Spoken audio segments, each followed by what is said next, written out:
আত্ম অনুসন্ধান করুন, আত্মসংশোধন করুন।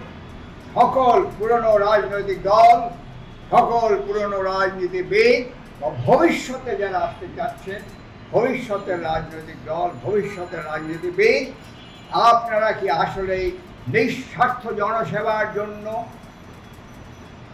রাজনীতি করছেন? এই যে জুলাই আগস্ট অভ্যুত্থানের সাধারণ ছাত্র জনতার সৃষ্ট জন আকাঙ্ক্ষা, একেবারে নির্দ্বিধায় বলা যায়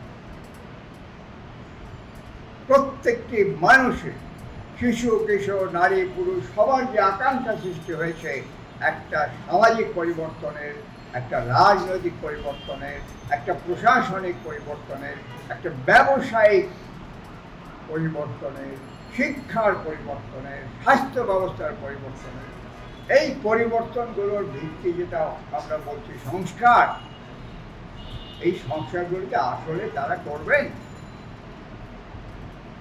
এইটা রেকর্ড থাক। মানুষের সন্দেহ আছে, আমারও সন্দেহ আছে, কারণ অতীতে আপনারা কথা দিয়ে কথা রাখেন নাই।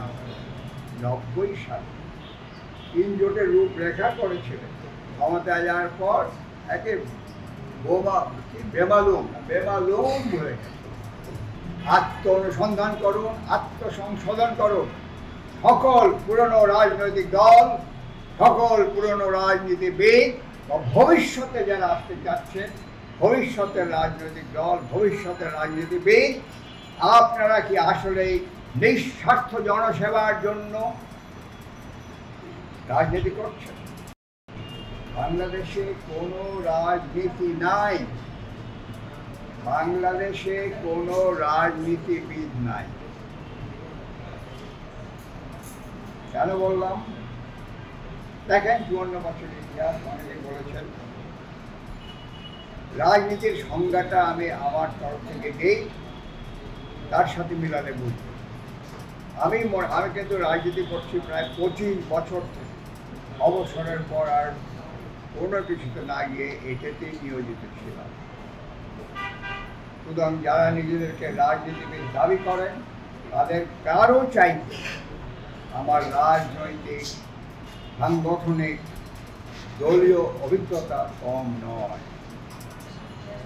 অনেকে বলেন রাজার নীতি,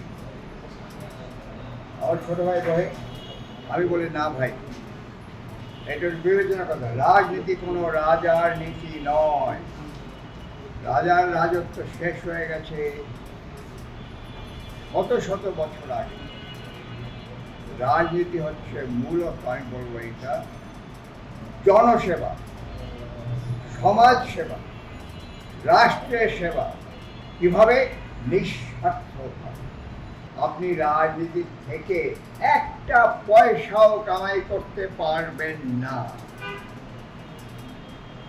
যারা পয়সা কামাই করে তারা রাজনীতিবিদ হতে পারেন না। তারা ব্যবসায়ী, রাজনীতিকে ব্যবহার করেন ব্যবসার জন্য, এবং এই ব্যবসাটা অবৈধ ব্যবসা।